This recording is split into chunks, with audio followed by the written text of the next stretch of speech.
Hi guys, this is Boss Ryan.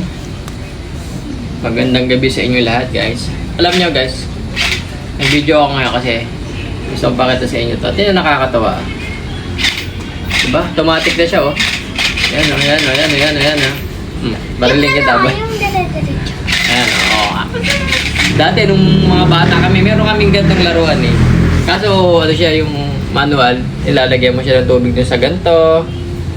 Tapos binabaril mo siya ng ganyan, ng manual lang. Talagang ganun ka lang. Ito automatic na oh.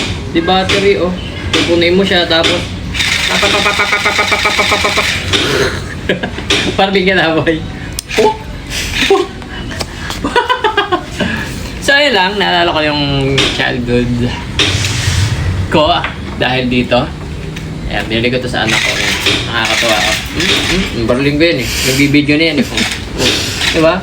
Kung nauso lang to dati, ano? Nauso lang to dati, yung baril na namin, ano? Sa labas, nagbabaril lang kami ng ganito. Napakaganda nito, oh. Talaga namang, basang-basa talaga yung kalaban mo.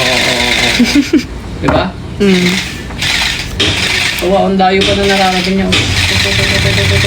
So, ayan guys. Hanggang doon lang ang aking munting vlog. Pinakita ko lang sa inyo yung aking mini vlog. toy niya. This is Boss Ryan. Peace out.